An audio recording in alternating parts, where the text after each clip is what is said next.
Okay. Well, thank you for being here to talk about leading your evaluation and how SLMCs can really take that leadership role. I am very excited to talk about this today because I get to be joined by the amazing Jennifer Bass, and it has been so much fun to work with her over a couple months. We've been working on this, and the idea was kind of planted in maybe January. And it is now almost May of 2026 that we're talking about this. So we're wrapping up School Library Month with this very big topic. So my role is supporting school librarians as the school library consultant. My name is Mollee, for those of you that I don't know. And I've lived that evaluation instrument for 16 years now. I think 15 years. And you know, so I do know it, but I really felt like I got to know it even better in this work in the last couple of months with Jennifer. So I feel comfortable about the instrument, but the process was still a little murky to me. And I'm guessing many of you are here for that same reason. So that is why we have Jennifer Bass, who knows all about the process. So can you introduce yourself, Jennifer? Yes, thank you so much for inviting me. I'm Jennifer Bass. I am the NCEES consultant at DPI, and I'm the person who, if you have questions about policy, procedure, and the evaluation process, I'm the person that you call. And we'll also share, if you have questions about the system itself for NCEES, that is my colleague and Molly's colleague, Donna Curry. So, and we'll share that at the end to make sure you have all of our contact information. But thank you so much for having me today. I'm looking forward to it. Yes, and thank you, those of you, if you just hopped in, one of the questions we asked in the chat to kind of get started was, is there anything you're really proud of from this year that you want to share? So it's been fun to see what some folks have already put in there. And with that, we're going to get started. So again, we'll share these links a couple times if you popped in, but you'll also notice that the link to the slides is on just about every single slide. So just a quick thing to kind of go over with you. The purpose of this is really to kind of explore the NCEES policies and some of the best practices for you as librarians. And I know a lot of times some of the trainings and the things you get are for educators, for classroom teachers, and you're kind of told, just make it work for you. We don't want that. We want it to work for you using your language and your evaluation instrument. And so that's what you're here to talk about. We're going to address some of the myths and misconceptions. Some of these even surprised me. And so it's kind of exciting to learn about them from Jennifer and you know, be able to pass them along. We're going to look at some things like a deep dive into the standards doesn't necessarily mean we're going to talk about them for a long time, because we're actually going to assume that you do know your evaluation instrument. And we're going to talk a little bit more about the evaluation side of it and some of the strategies for, again, like how do you lead in that role. So we'll talk a little bit about the standards and give you some helpful resources for that if you're not as familiar. If you were like, wait, I thought I was going to come learn all about just the instrument, we've got you. But it's resources for you to do on your own. If you're here to say, like, tell me about how I can lead and advocate for myself when I sit down with my evaluator, that's what we're going to talk more about today. All right. Anything to add, Jennifer? We're good. That's the main thing. I'm coming into this role as a former administrator. So I have told Molly it's very important as an administrator, we want to do a good job and we want to do right by you. And we might not be as familiar with your rubric itself. So those post-conferences and those pre-conferences are a great time for you to sit down and educate your administrator about what you do, because they don't see everything that you do. So we are going to talk a lot about evidences and sharing and leading those conversations for yourself. So I hope you get a lot out of it today. And that's what I was excited about, was that we've got somebody who has this experience and can speak to some of the things, not just on the policy side, right, but as well as like being an evaluator and using this instrument specifically is really helpful, I think, to have that perspective. So I'm going to let Jennifer start here and tell you a little bit about the process. Yeah, I just want to talk, as Molly said, I'm going to assume that most of you understand the process, and for the most part, but I'm going to just go very quickly through. As you can see on the left, we have here at the glance for the staff. And this is kind of when the observations in your PDP reviews will happen. So as you can see in that July, August, September quarter, that's usually when those first observations begin to happen. You're having that very first conference discussing your PDPs and your goals. And the second section of the year, we're going to be having your second observation in that PDP. If you are on the comprehensive, if you're a BT, you will probably end up having your second observation by your administrator, as well as your peer observer will probably happen, or your peer observation will probably happen during that time also. And then as the year moves on, the third observation and the summary evaluation, your end of year PDP, will begin to happen. Now, DPI only gives 2 dates throughout the year. One of those is when our plans are going to be targeted, when the principals can go in and assign you the plan that you'll have for the year. And the second date is when we're going to archive, when everything has to be finished, everything has to be completed and updated. Other than that, we don't give any timelines or any dates. All of the times when your observations will actually happen will come to you from your district itself. They make those dates for orientation, observations, when your BT requirements should be completed. All of that's going to come to you from your district itself.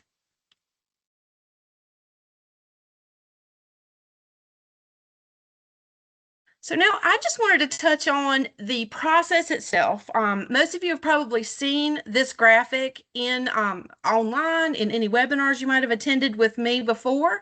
I'm just going to real quick go through the steps. The very first step of our cycle is the training and orientation. That happens at the beginning of the year. So the very first thing is the training.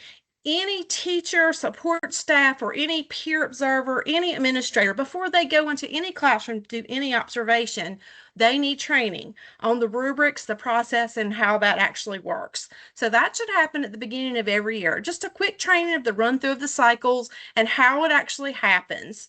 And then component 2 of that is the orientation itself. Within the first 2 weeks of anybody's hire date, and that's for most of your staff, it's going to happen that first, right first kids come in as you're coming back in from the summer. But even if you're a late hire, this should happen within 2 weeks. Your principal should give you your appropriate rubric or show you where to find it. And they're also going to give you or show you where to find the Eval 004 policy itself. And that's going to spell out what the rules, policies, and regulations are for our observation cycle.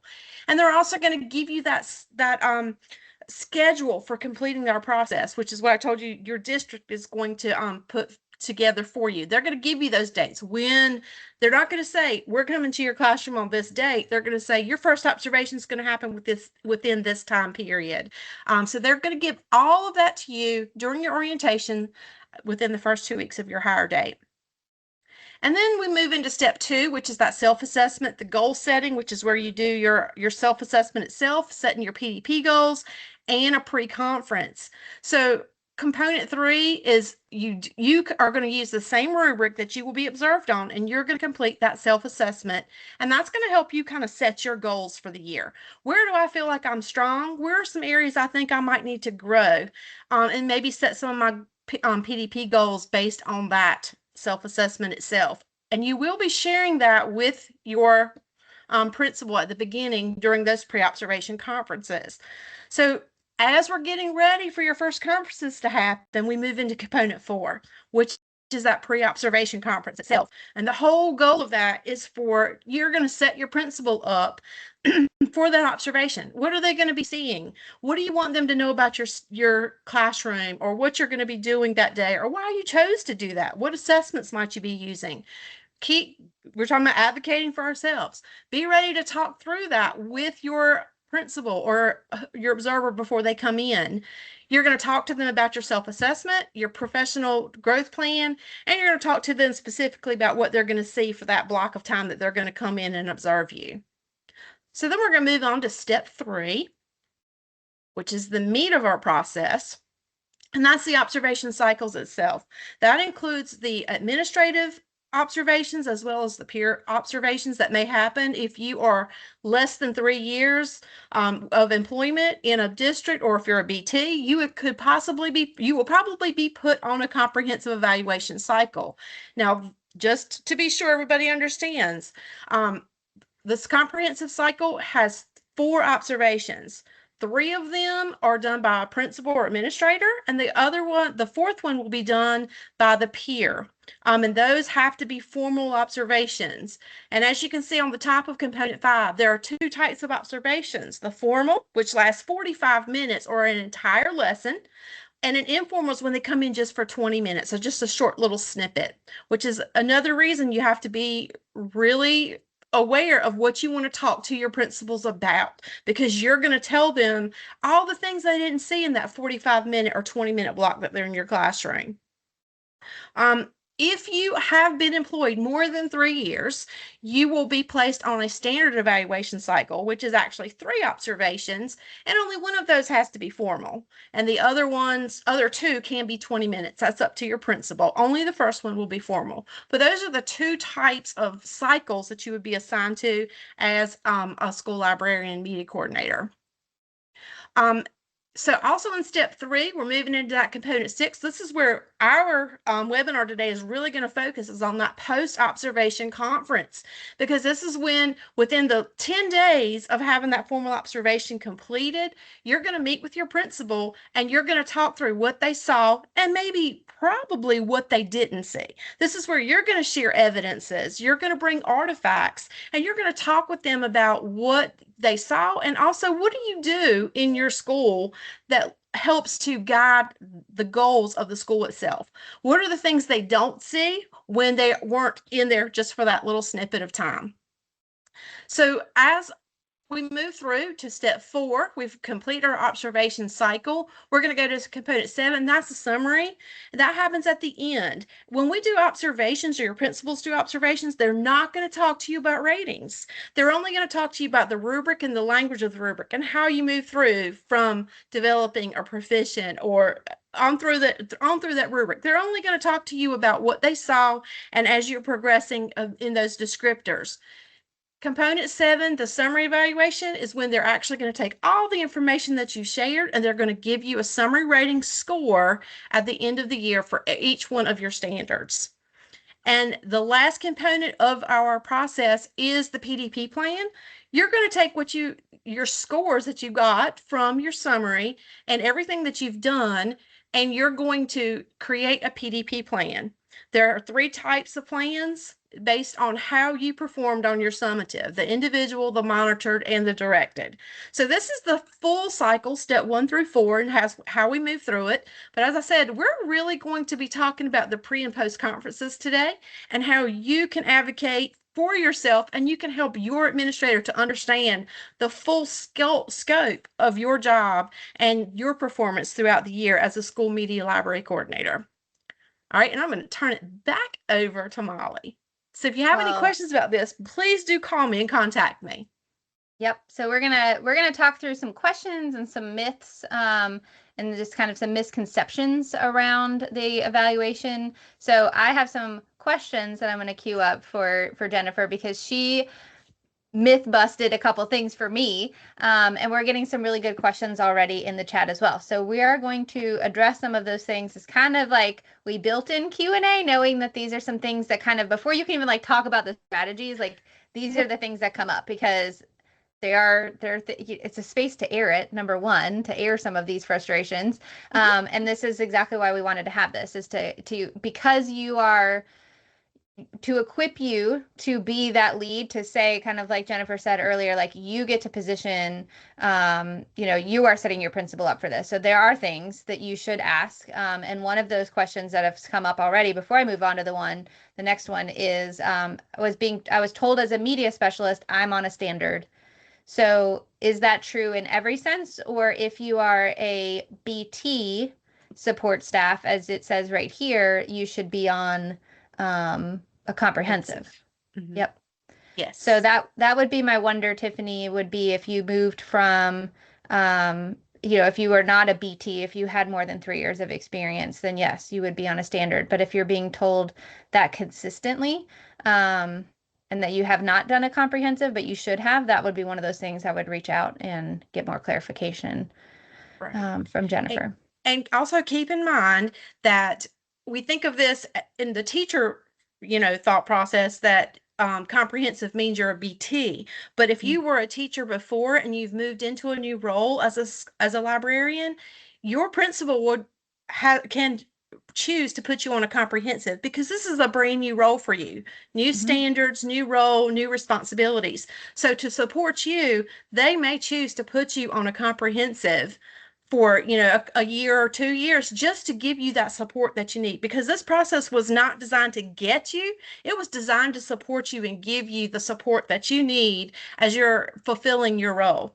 So even if you're not a BT, you could have been placed on a comprehensive if you're new to the role itself.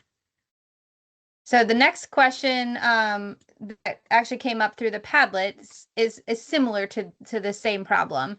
And somebody posted and said that I'm really frustrated that I have to be evaluated 3 times a year when classroom teachers have only 2. And so what's with that? And just trying to understand why is it 3 versus 2. I know Jennifer's going to speak to that. One way that I saw it, so I'm going to tell you how I saw it before she's going to tell you some more information about it. I thought it was a good opportunity to get my principal to come see me 3 times a year. It was like a forced way to engage with my principal in a very structured way, and to be able to say, this is what we're actually doing. As somebody who taught 36 classes in a week on a fixed rotation in a very large elementary school, I didn't get to go to PLCs. And so the admin were not aware of collaborations unless the people in that PLC mentioned that in any flex time I had, we were doing things like blah, blah, blah, blah, blah. And I also had to fight to get on to be able to be a part of the SIT. And be engaged in those conversations. And so this was a way to have my principal really have that one-on-one time, and to see what's happening in the library. So I think that that's really an important thing, to kind of see it as an opportunity and not always a negative. But there actually is a reason behind why there is 3 for librarians and support staff and 2. So I'm going to let Jennifer speak to that. Yes. At this point in time, the only educators who have the option of an abbreviated observation, which is the 2, is the teacher role. So all of our support staff, we are working right now in the process, have been working for a solid year. We have worked with consultants for every one of the support staff folks, and they have identified 2 objectives, because on the abbreviated for the teacher, they look at standard 1 and standard 4 only. So each one of the consultants has gone through and identified 2 standards for each one of the roles, and we're hoping to get that in place next year. So that will be an option to have an abbreviated cycle assigned to you next year. So keep your fingers crossed. We will let you know if that happens. But I'm glad that Mollee has shared, and I hope all of you feel that way. The evaluation process was truly developed to support and help you, and to give that feedback throughout the year, so that you're not just getting rated at the end and you're like, well, how did you come up with that? So this is a great opportunity when your folks are in there to observe you, to get that feedback from them. What did you see? Where can I grow? How can I get better? But as I said, we'll let you know if that gets approved by the school board, if everybody's going to have the option of an abbreviated. But all of us have worked very hard at DPI to identify those and to get that in front of the board in June. So we will let you know if that is available next year. This is you. This is me. And I just wanted everybody to also understand the NCEES process is the same for all educators within a school system. Teachers and all support staff, the policy is the same. Eval 004, what guides our evaluation process, is the same for everyone. The online NCEES system, where everything is housed, and your rubric sits, and where your evaluations sit, and your PD system sits, it is the same. And the plan types that we are offered are the same, comprehensive and standard. Right now, teachers do have the option of abbreviated if they've been, employed long enough and their scores are proficient and above. But everyone, with fingers crossed, is going to have that option next year, and everyone will have the option of having abbreviated also. The only thing that is different is the rubric that is assigned to you based on the role that you play in the school. So that was the main thing I wanted everybody to understand. The only difference that we have is the rubric itself, which is why it's important when you open up your rubric at the beginning of the year, if you don't have the right one, let your principal know ASAP so that they can get that changed for you. Okay, now we're myth busting. So I guess misconceptions, myth busting, I'm calling it a little bit of everything. There you go. But these are some things that I think are very helpful. They're questions that certainly came up in my evaluations, and I've heard from other people. So we're going to kind of play this like, have you heard? So I'm going to ask Jennifer these questions, and she's going to give us some kind of like rapid fire responses. So have you heard that during observations, everything in the first column has to be checked before anything in the next column can be checked?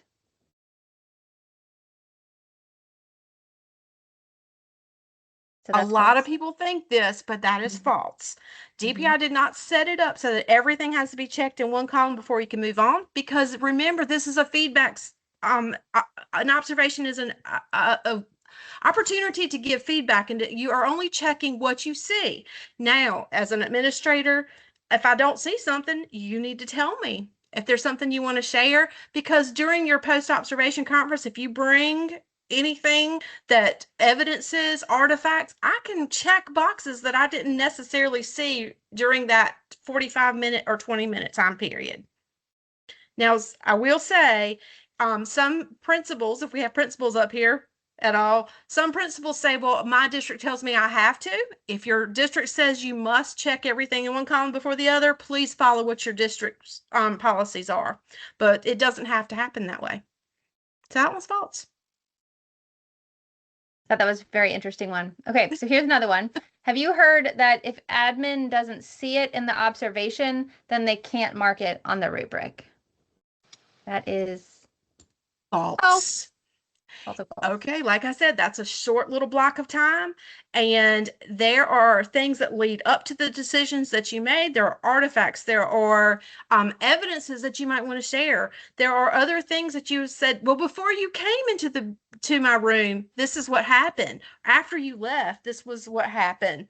Anything that you share with your principal can be marked on the rubric. This is why we tell principals, do not close or finalize any observation container until they have had that post-conference with you. So go with your artifacts, your evidences, and things that you want to share to that post-conference, because it does matter, and it can lead to marks being checked that they might not have checked the first time when they were actually in your classroom. All right, here's another one that I think is very interesting. It says educators, but it means that yes, classroom teachers on their rubric, but you too as school librarians. So educators in their first year cannot get a rating higher than proficient. That is false, because we get what we earn. If they see things on the rubric, descriptors on the rubric that they are actually seeing, and they know that you are doing that consistently in your practice, they can check anything, any of the descriptors all the way across the rubric itself. You can be higher than proficient as a first-year teacher. I think that's important for folks to hear. I know some amazing school librarians who in their first or second year are way beyond proficient. So I think that's an important one. Similarly, educators can complete tasks at the district level and get distinguished rating. Is that true or false? That is false. Now, it does, to get the distinguished rating, that's always, do we see it beyond the confines of your classroom? Okay, that means you're working beyond and working with others. Might you be presented at district level? Yes, but it doesn't say you have to. This would include sharing with mentees, sharing with your staff, presenting to parent meetings. Anytime that you're out sharing, you could get a distinguished rating.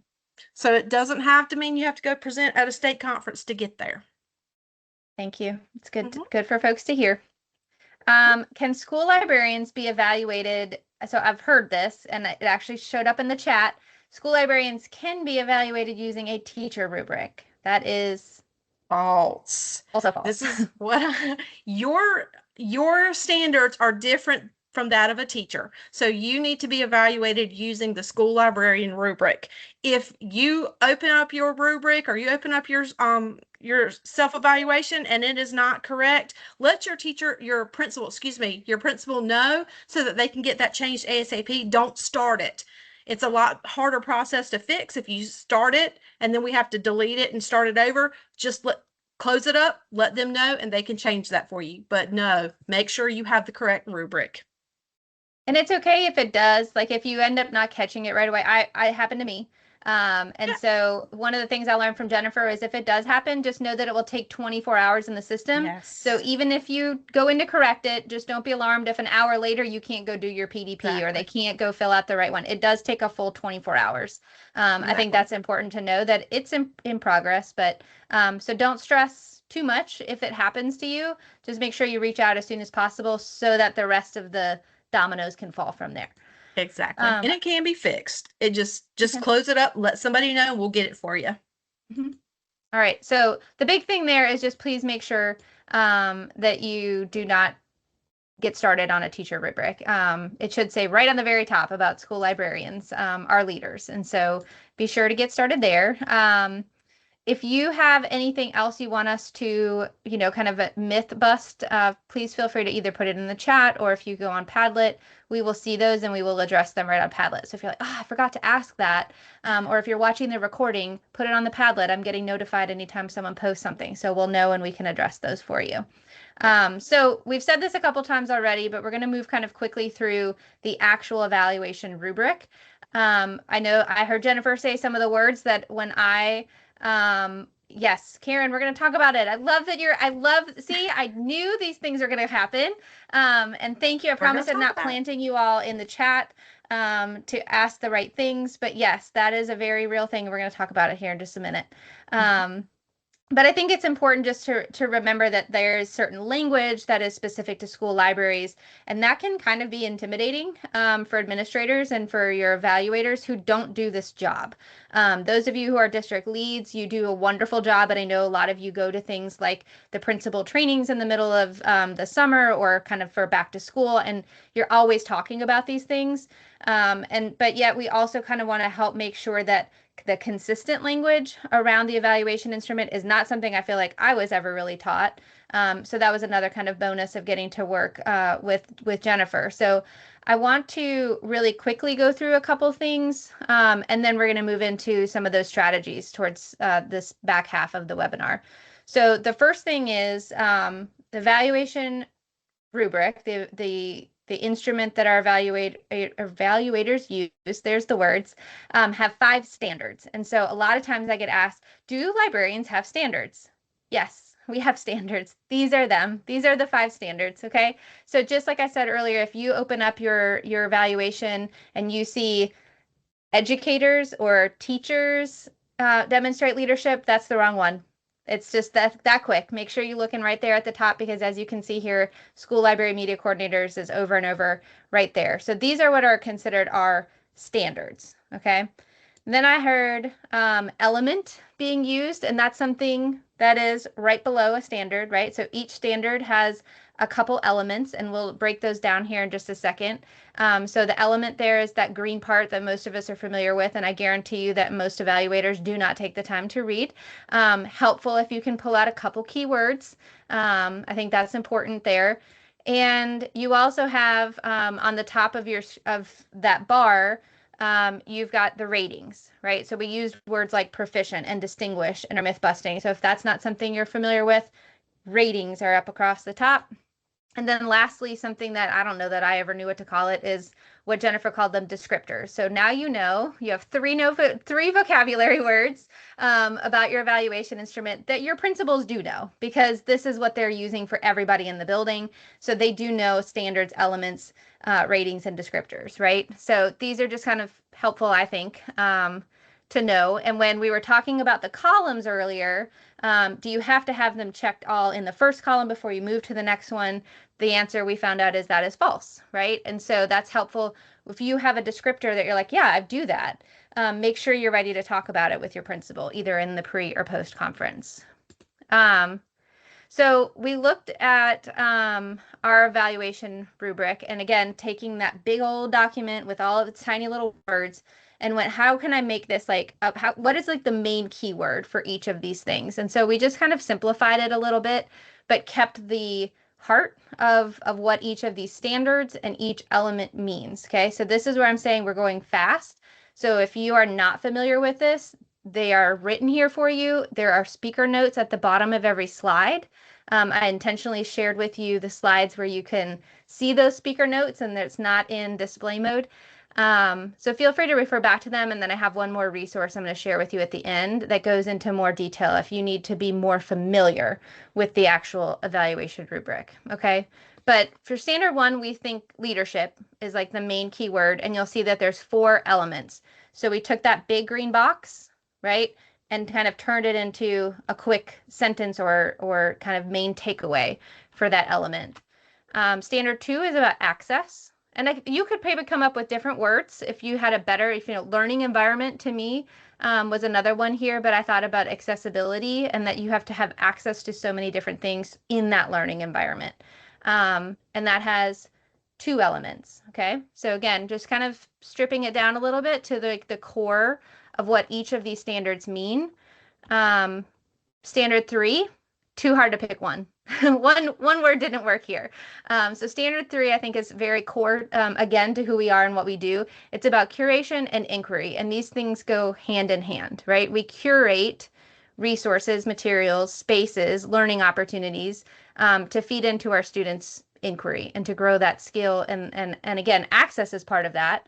But these things kind of go hand in hand. But this might help you also explain to your principal what's the difference between curation and inquiry and when you come see me for standard 4, which is instruction, right? So most of the time they're coming for that instruction observation, but you need to be able to also speak to the other standards. And my hope would be that these are things that kind of help you tie them a little bit together. And then I'm going to go a little bit slower here on number 5, because I think a lot of us, and probably your principals and your teachers as well, we move past reflection very quickly, and often don't include that when we have our post or pre conferences. And I think it's a really important part. We're going to talk about it in one of the examples coming up, but there's something important here that I think is to kind of point out. And again, these are in the speaker notes, so I'm not reading them all to you. But I think something to think about with this one in particular is, did the learning, okay, so if you did professional learning or you analyze student learning, you have these growth, professional growth, you can link to the goals that you set. A really important question to ask yourself here is, did the learning change practice, right? That's the kind of reflection you want to be ready to show.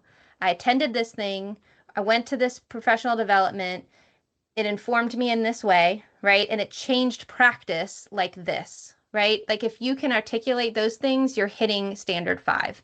And if you're not really sure what all of that looks like, it's things like, I think AI is a big thing right now. If you're learning about AI tools, that's something that you would not just go do for the professional development. How is it changing your practice, right? Be ready to speak to that. If you are following things like legislative updates, if you are teaching misinformation and information ethics, that's something that constantly needs to be updated in your world. You need to be more informed to be able to inform others, right? So that's changing your practice. What things do you do? Do you subscribe to, go to webinars or subscribe to a newsletter that teaches you things? Those are ways that you can explain how you are a reflective practitioner. All right. Okay. If you want a very helpful, I loved this. I didn't know it existed until I met Jennifer. If you need something that will help you with this, this is a tool to help you talk to your evaluator. This is a comparison chart where every rubric that they are probably familiar with and using is compared standard by standard, element by element. Okay.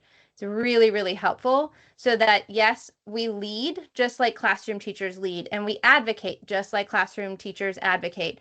But then it gets into some of the nuances of what's different about your role. So similar to kind of these step-by-step slides that I just showed you, this kind of brings in the whole matrix. Okay.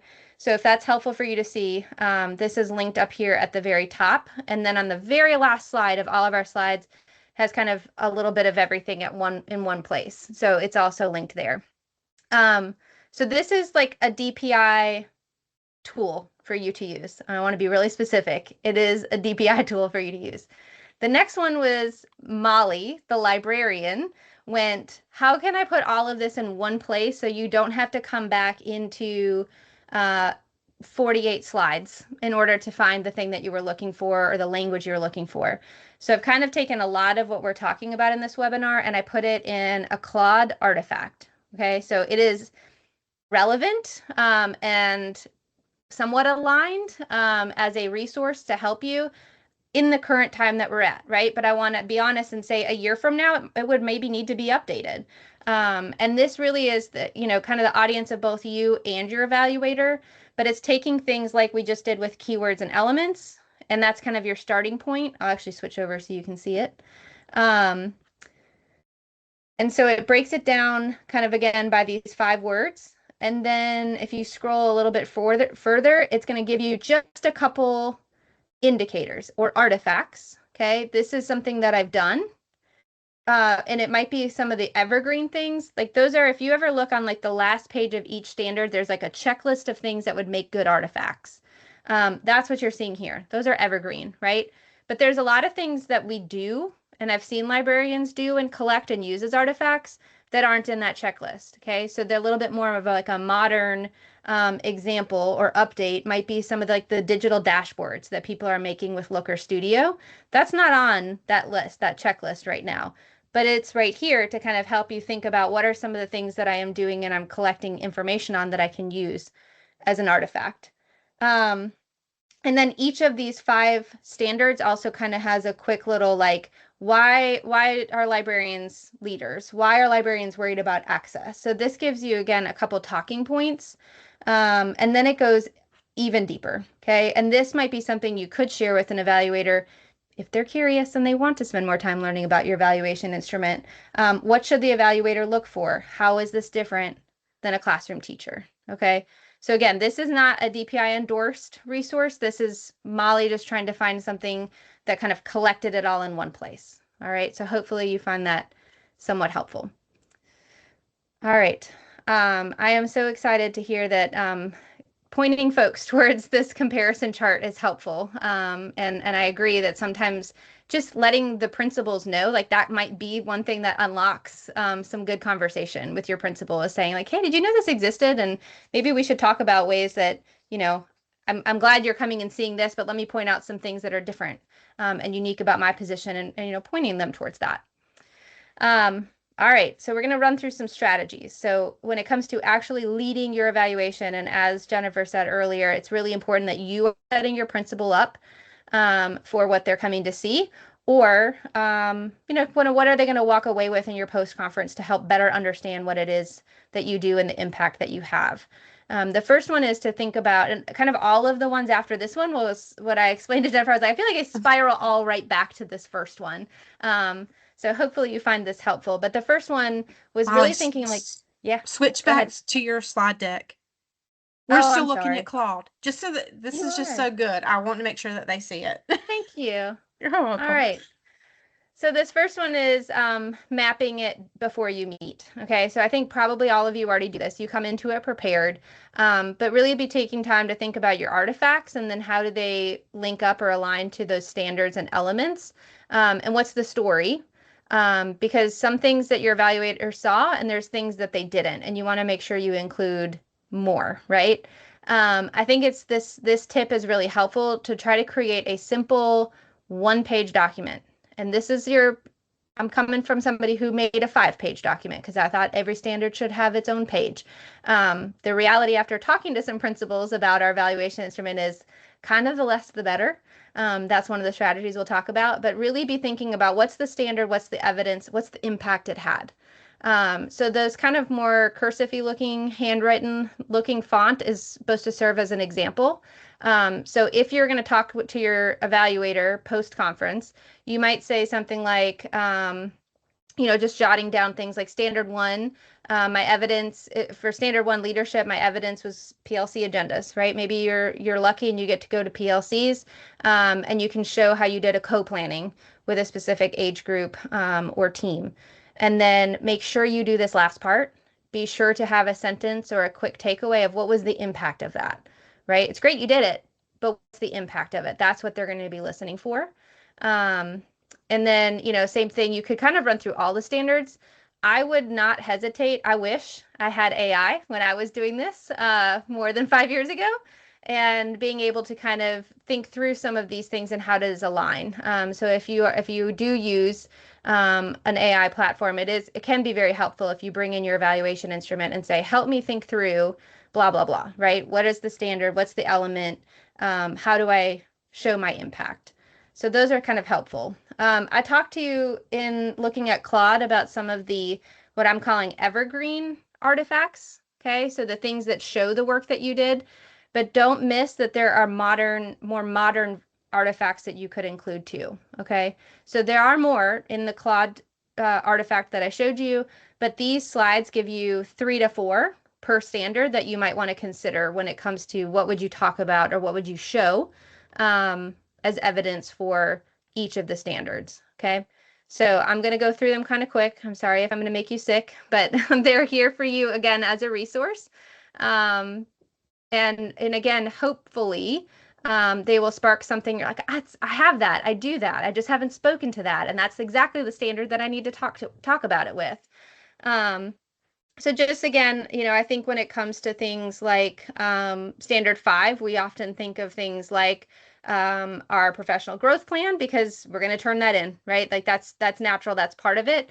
But be thinking too, like, did you do micro-credentialing or did you get certified in a platform or a tool? That's something that you can link up to that, right? That's kind of one of those more modern artifacts that you can show with that.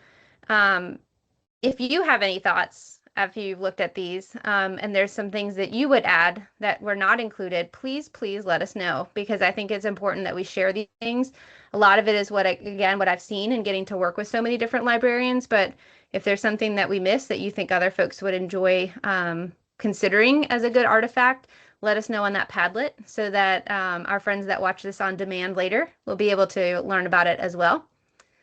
All right, I'm going to switch over and do another common issue. I'm not going to read this all, but this was what somebody posted on the Padlet, and I was like, yep, these are common things I hear often. So I always get observed teaching a lesson, but I do so much more, right? We know that that's standard 4, and it's 1 of 5, right? So it often doesn't cover the whole thing. Similarly, said something about not getting to go to PLCs because that's when the specials time is. That's when the librarian is with kids, right? And just being able, just kind of like that one more thing after another, it gets kind of piled up and very frustrating when there's all these things that you're trying to do to show the impact of your work, to kind of get those artifacts. And so I think that this just had a lot of common issues. And I think something important for strategy wise is once you've mapped out some of it, right? You kind of come into this like I have a pretty good idea of what I want to talk about on this 1-page-ish document, right? Be ready to fill the gaps, okay? And that can be thinking about like, you came to see this and you missed all of this, right? Don't give them a long list because they'll tune out. But think of like those highlights and be ready to kind of fill it in. And being able to tie it to multiple standards. So I know that text might be a little tricky to read, but basically it's like if you come in and watch me teach a lesson, you saw standard 4, but it's related to standard 3 because I had to curate the right materials for students to be able to do this research project as independently as they did, right? There are things that happen behind the scenes and before this lesson happened, and it's tied to this standard, right? So being able to kind of in a sentence, like that's a sentence or two, be able to kind of weave in to the conversation some of those other standards. And I think it's really important too, in our conversation I had with Jennifer about this, that you don't often, or maybe even ever, get to pick what they observe, but you do get to pick and fill in the gaps during that conference. That is what that time is for. Jennifer, do you have anything to add? Because I know we've talked a little bit about this, or did I cover that? Or please invite them for my second observation. This time you watch me teach a class with the kids. The next time, would you maybe consider, we're going to be having book fair during that time. Would you like to come and watch me run that or talk about how I set that up and decide how that happens? So please invite your administrator to come and see some other things that you might be doing that might not be directly kid related. Mm-hmm. They would probably appreciate that. I think another thing I've learned too in talking to you and talking to some evaluators has been sometimes like I'm looking at this list, the little folders are like a list of things you might have kind of collected, right? You already have a lot of these things. So if this example is the principal came in and saw the lesson where students were learning some research skills, right? And you mentioned the curation. What's the artifact to show that? Well, it might be a wakelet. It might be a Destiny collection. And they're not going to take the time, most likely, to click on it, right? And to see the work you did, but it exists, right? It exists for you, and it exists as something that you can ultimately show as a comprehensive way of communicating, right? You don't feel like you have to, a lot of times I feel like we think we have to go out and make the artifacts, but you've already made it for the lesson. Just be able to show it and then say like, and that curation is standard 3, right? Like you saw me teach with it standard 4, but I did this in standard 3. And so just kind of be thinking a little bit about those things that already exist instead of having to invent something to show that alignment. Right. And within the system, Mollee, you can upload these things directly into the container for that observation. So please take advantage of that. Upload it in there, talk to them about it so they can check the descriptors, but it also becomes a permanent part of your record for that observation when you upload it.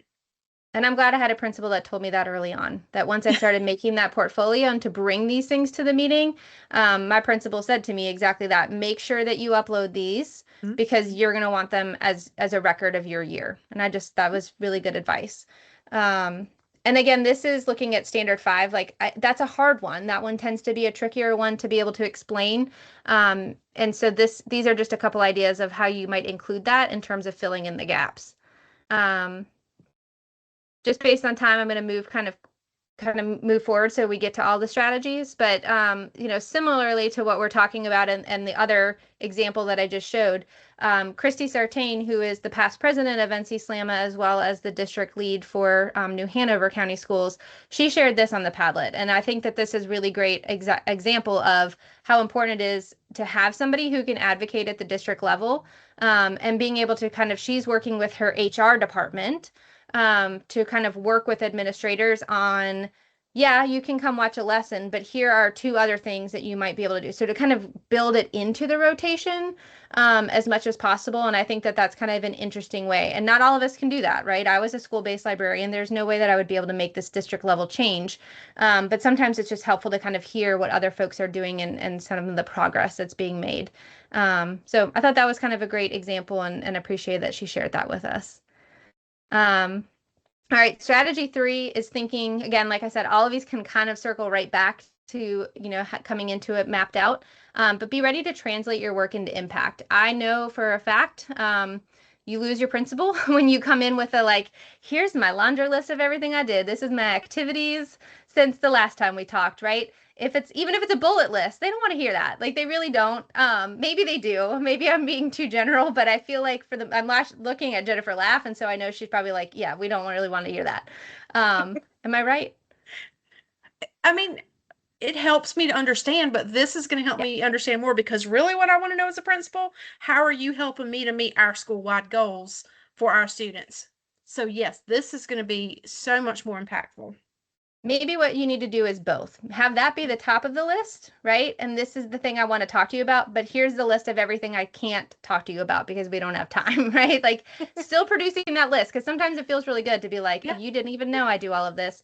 But I think that there's an important part of this transition here to go from here's what I did to here's how it changed practice, right? Or here's how it affected student learning.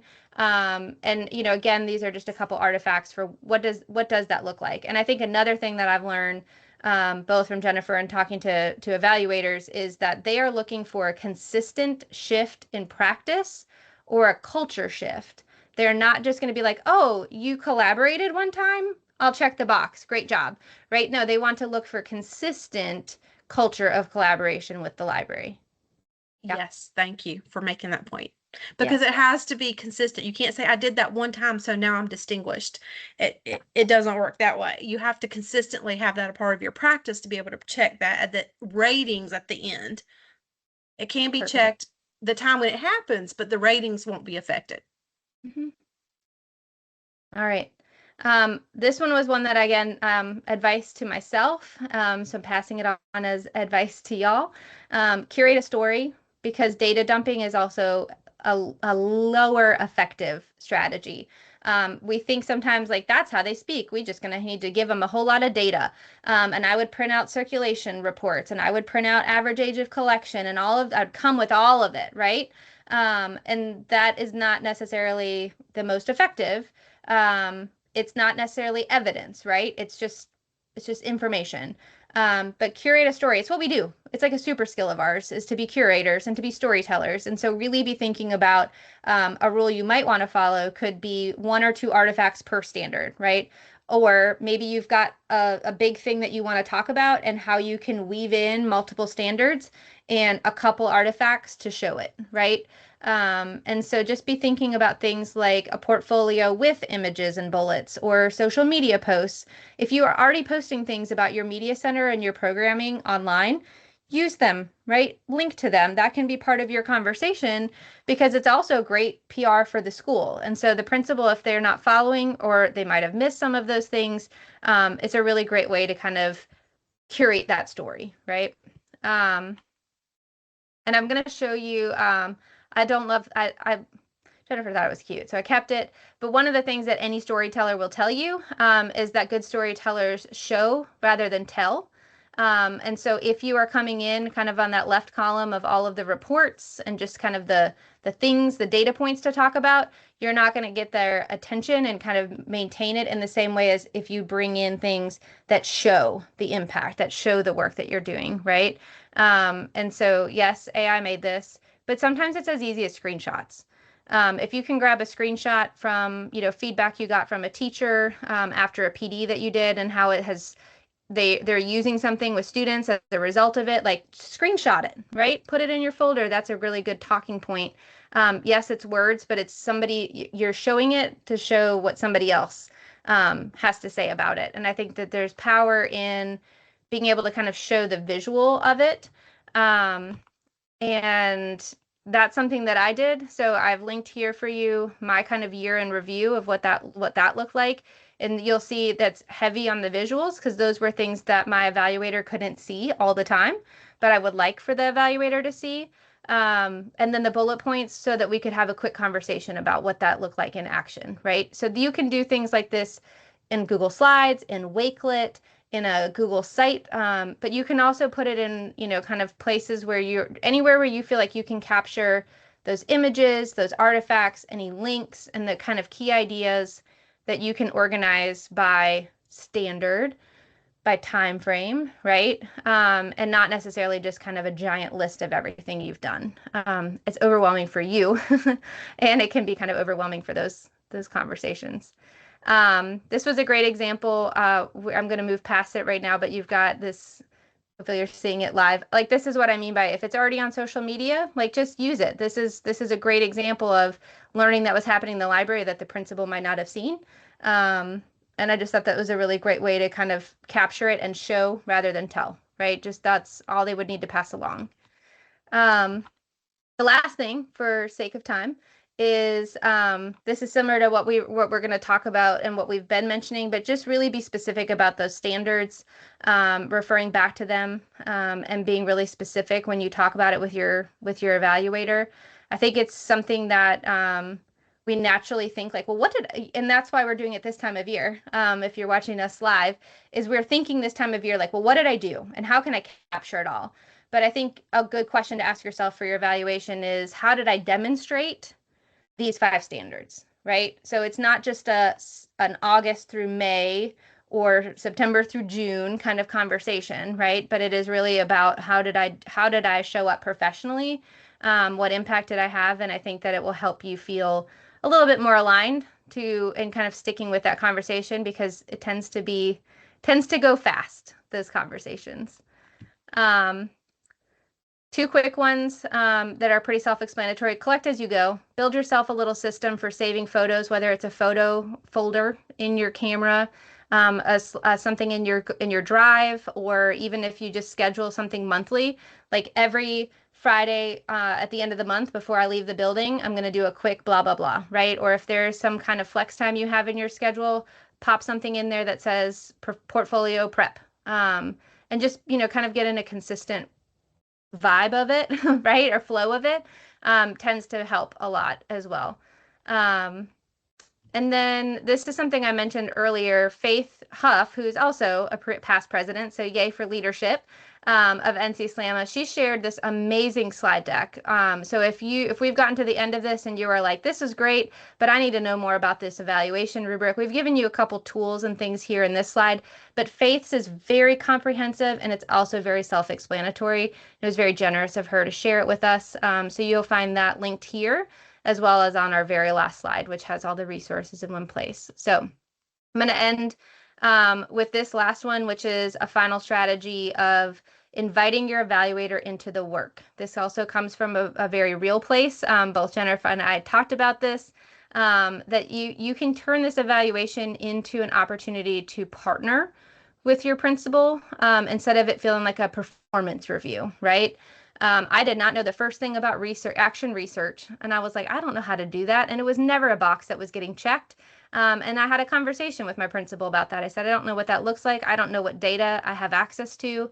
And it's not an area I feel like I'm really working on right now. Can we work on it together?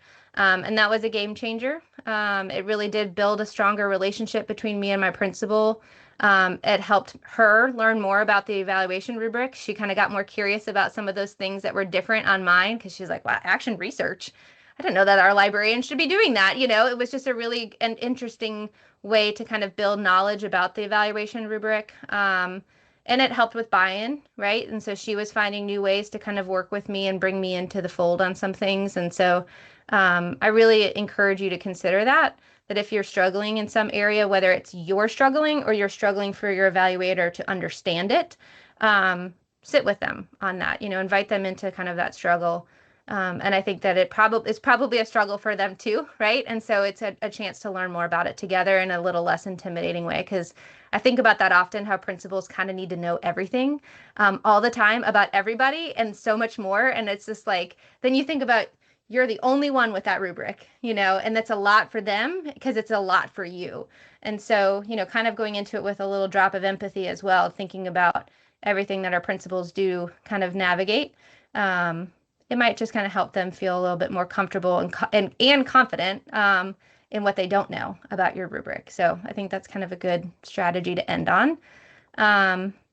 If you have questions, if you have contributions to make, please use that Padlet like we've talked about, but I will wrap up on this last slide and then we'll stop recording. So if you have questions you want to address without being in the recording, you would be welcome to do so. But here is the last slide, including our contact information. Jennifer, I'm going to let you close us out.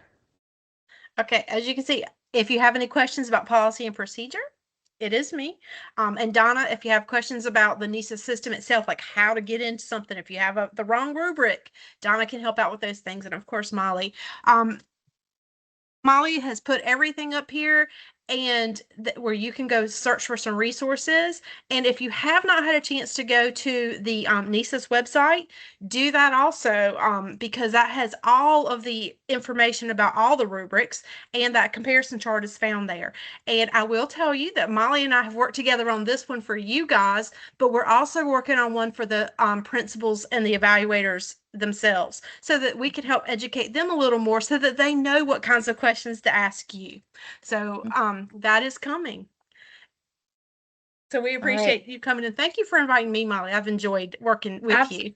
I have enjoyed it too. So thank you for all of the perspective that you bring, because it's super important from both lenses, both experiences that you have.